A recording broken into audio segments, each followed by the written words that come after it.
before the algorithm chose what we saw, before engagement was optimized and curated. There was a quieter web, a slower web, a web where we wrote to be known, not to be seen. LiveJournal was its beating heart. Today, its pages are still there, quiet, echoing, waiting to be remembered. This is the story of how a diary turned into a digital city and then faded into shadow. On April 15, 1999, in a dorm room not unlike so many others, a young Brad Fitzpatrick coded a gift for his friends. It was simple. A way to post thoughts online, to check in on each other, an online diary. He called it LiveJournal. What he created unintentionally was something far larger. A proto-social network, a decentralized Creative Commons, a refuge. It was kind of a hobby project that turned into something that consumed all of my time. LiveJournal introduced concepts that now underpin our digital lives. Threaded comments, friends-only posts, custom avatars. But most radical of all was control. Not just over what you posted, but who saw it. The friends list became the engine of LJ's intimacy. Part reading list, part social contract, part velvet rope. But it wasn't just who you added, it was who you trusted. It's the perfect lover friend. It never looks away embarrassed. It listens when I whine. Unlike mailing lists or forums, LiveJournal encouraged a convergence of the personal and the fanish. You could write fan fiction in the morning and post about heartbreak by afternoon. It made you feel known. Between 1999 and 2004, LiveJournal grew not virally, but organically. Through word of mouth, through invite codes passed like handwritten letters. This was the internet before discoverability, before trending tabs or monetization. And because of that, it felt like ours. LiveJournal wasn't designed for fandom, but fandom made it home. It offered more freedom than mailing lists or traditional archives. You could say what you wanted and walk away. You could post short stories, experimental pieces, multimedia fragments, or deleted scenes. There were mood icons, cute ones, taglines and user bios with hidden jokes, and you could be both fanish and human at the same time. It changed how I view fandom, how I interact with it. LJ let us be both fanish and human. I also find this brings greater respect and interest in the people with whom I'm conversing. It creates greater freedom of expression by turning down the anonymity. LiveJournal encouraged deep conversation. Unlike the lists that came before, it blurred the line between the public and the personal. You weren't just a fan, you were a person. Posting, reading, and commenting became daily rituals. I literally spend most of my days that I'm working at home on LJ because it's a social space as much as a place to post. It really draws me in. See? LJ makes people talk to each other. Magic. From 2001 to 2003, an invite code system was used to manage growth. You had to be invited in, or pay. This made the site feel exclusive, but also protected. Fewer trolls, fewer throwaway accounts. Communities, or comms, sprang up like wildflowers. Some were for sharing fanfiction, others for challenges, memes, role-playing, or meta discussions. Some users shared passwords to run joint accounts for specific shows or fandoms. There was even a meta-blog community for sharing links to general fandom news. People navigated these spaces manually. No algorithm told you what to read. You found communities by word of mouth, shared interests, or curiosity. Your friends page became your internet. Users would spend hours reading fic, replying to comments, following drama, participating in games, and diving into discussion. And then, There were the privacy controls. Complex, imperfect, and deeply human. You could post entries for everyone, for just your friends, or for no one at all. You could choose adult content tags. You could restrict comments or screen them. You could hide your friend of list. You could even bulk edit privacy on old entries, if you had a paid account. Communities could be open, closed, or moderated. Some were hidden entirely, but the lines between public and private were often unclear. Early users were puzzled and horrified by how much personal information was being shared. Some realized too late they were writing to an audience far larger than intended.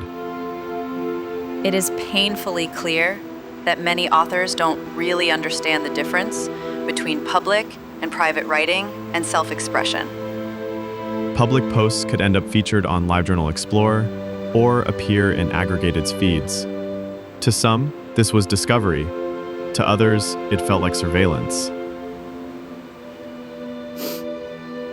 In one instance in 2009, a search glitch revealed snippets from locked posts.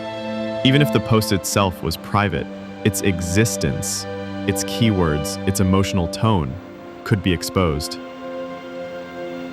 Still, for many, LiveJournal remained the most flexible, supportive place to write. There were no strict rules about what was off-topic. You could post fic across multiple fandoms. You didn't need a personal website or HTML knowledge to host your work. It was your space. You could talk about anything. By early 2005, LiveJournal had reached its peak, over 2.5 million active accounts. It was chaotic, vibrant, and deeply alive. And then, something changed.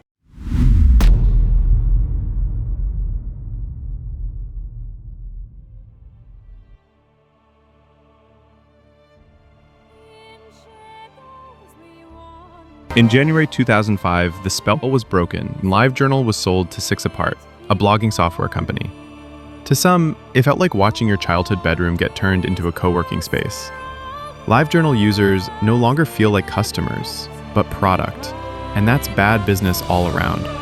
New account tiers appeared, advertisements crept in, Monetization replaced intimacy.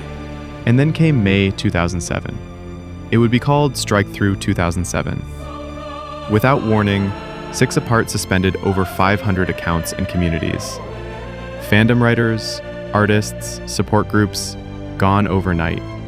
The purge was allegedly meant to protect minors, but it struck blindly and without discretion. It's the perfect PR move. Delete first, explain never. Fanfiction communities like Pornish Pixies were among the targets. So were survivor support groups, and users who merely listed controversial interests on their profiles.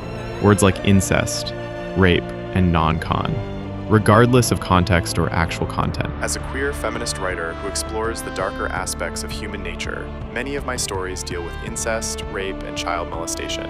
One user said. As such, I belong to and contributed to several of the communities which have been suspended. I don't like being lumped in with rapists and pedophiles and other monsters on the web. The suspensions were sweeping and opaque. There was no warning, no appeals process. Users woke to find that years of writing and community building had vanished without explanation. And the anger wasn't just about deleted content. It was about betrayal, the breach of a fragile trust that this space was theirs. What had once felt like a home now seemed under foreign occupation. This wasn't about protecting anyone. This was about appearances. 6apart claimed it was responding to reports from an activist group called Warriors for Innocence. But the deletions reached far beyond illegal material. They encompassed satire, fiction, therapeutic spaces, and even private groups.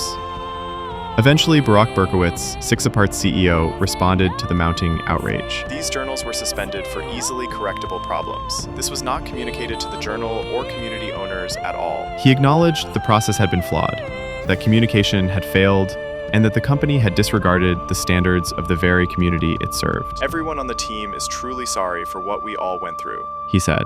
That is my failure, and I am very sorry about it. 6apart restored about half the suspended journals, but the damage was done. The harm wasn't technical, it was emotional. Users no longer felt safe. They felt targeted, disposable. It raised a hard question. If a corporation owns the servers, do they also own the culture?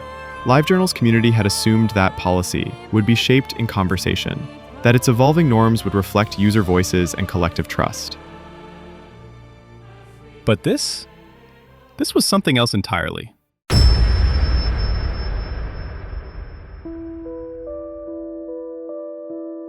Strikethrough 2007 marked a rupture, not just between fandom and LiveJournal, but between users and the internet itself.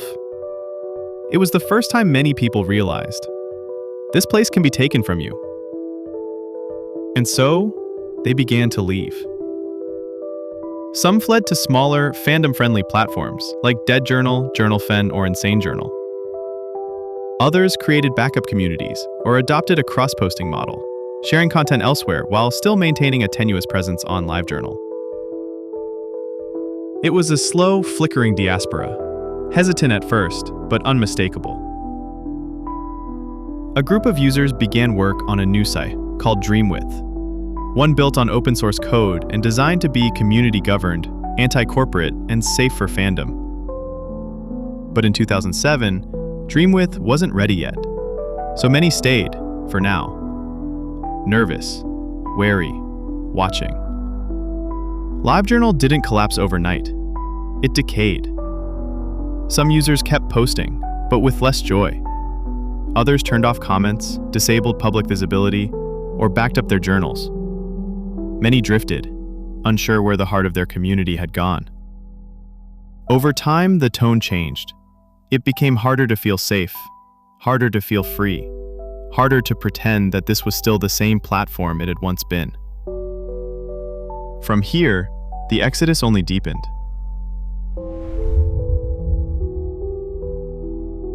In December 2007, LiveJournal was sold again, this time to SUP Media, a Russian company. The communities braced for impact. While the service initially continued to operate from the US, by 2009, SUP had laid off its San Francisco staff and relocated product development and design to Moscow. Behind the scenes, LiveJournal was slowly slipping away from its original context. Then, in December 2016, the servers themselves were physically moved to Russia. It was a symbolic and practical shift that changed everything. And in April 2017, the terms of service were rewritten. The new, binding version, only available in Russian. Its contents explicitly prohibited political solicitation, pro-gay propaganda, and held users legally responsible for unverified information. Western media called the clauses draconian. For many, it didn't feel like an update. It felt like a warning. Holy shit, this is a red flag. Get in the damn car and drive in the direction of away very fast. For LGBTQ+ users, political writers, and the already battle-weary fandom communities, the message was unmistakable. This was no longer a safe place. LiveJournal's ownership no longer felt even neutral. It felt actively adversarial. SUP Media's representatives weren't shy about their stance either. Anton Nosik, one of the company's most visible voices, accused critics of trying to scare and blackmail us, threatening to destroy our business. He claimed users were trying to destabilize and ruin our reputation. So much for community. By 2018, reports surfaced that LiveJournal accounts had been breached. Years earlier, email addresses and passwords were being used in spam campaigns. Admins from Dreamwidth claimed they had warned LiveJournal in 2014 and again in 2017, but the company had chosen not to alert its users. Trust continued to erode. Then, in January 2022, LiveJournal updated its terms again, announcing that accounts inactive for 2 years would be deleted entirely. For many longtime users, this was the moment it all finally ended. The platform that once helped shape internet culture, the platform that launched millions of stories, relationships, and communities, was now unrecognizable. What remained was a ghost town. The homepage was a wall of ads. English language communities had gone quiet. New users were rare. Many of the most beloved journals had been deactivated, deleted, or stripped of content. Some still lingered, often role-playing accounts, long-abandoned fics, or digital ruins left up like forgotten statues. From there, the site got worse and worse, more unstable, littered with ads, and users began to flee. Over time, it felt like a ghost town. Some left during strikethrough, others when ads arrived, others still when the servers crossed borders. And some left only when they logged in and realized everyone else was already gone. What had begun as a gift between friends, a tool built by a high school student to stay connected, had become another casualty in the war between users and the platforms that host them. LiveJournal didn't just fall because of censorship or monetization. It fell because the people who built it no longer felt it was theirs. Today, LiveJournal still exists, but it is no longer alive. What began as a love letter between friends became one of the earliest digital cities.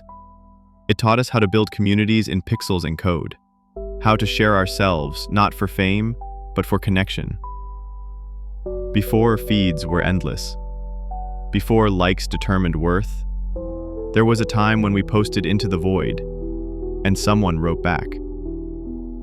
LiveJournal's fall was not just a story of technology or business. It was a story about trust, about who owns our stories, and what happens when a platform forgets that it is built on people. In the archive of the web, LiveJournal is not gone, just waiting to be remembered.